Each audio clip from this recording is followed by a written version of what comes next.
ထုံးလော်ဘက်ရောက်ရင်ဝင်လဲလို့ရတဲ့နေရာလေးတစ်ခုကိုခေါ်သွားပေးမယ်။ဆုံးမှာလဲ Google Map လေးထည့်ပေးထားတယ်နော်။ဒီနေရာလေးက The Commons ထုံးလော်လို့ခေါ်တယ်။သူကအပင်စိမ့်စိမ့်ဆိုလေးတွေနဲ့ outdoor area တွေရော indoor area တွေရောရှိပြီးတော့ easy တနေကုန်ချေးလို့ရတဲ့နေရာလေးပေါ့နော်။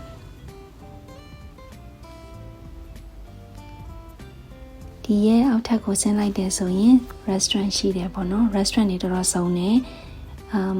Asian စားတွေရှိလို့ western food တွေလည်းရောင်းပါတယ်ဒီမှာ Korean food တွေဆိုလို့ရှိရင်လည်း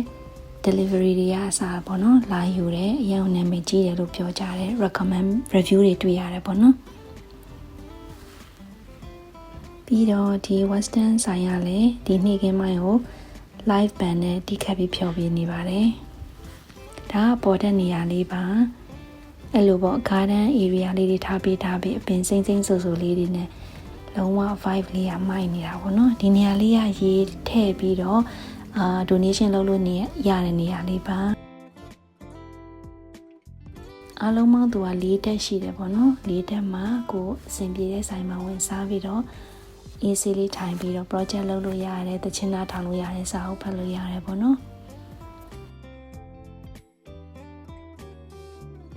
နေရာလေးက little piece ဆိုပြီးတော့ကလေးတွေမွေးနေ့ပါတီပိုင်းနဲ့ဒီမှာလုပ်လို့ရတယ်လို့ရေးထားတယ်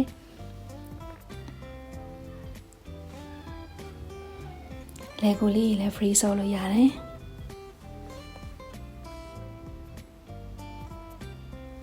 တချင်းနံလေးနဲ့ AC လေးပေါ့နော်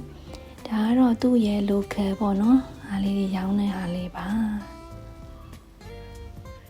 Korean restaurant တွေကလည်းစားလို့ကောင်းပါတယ်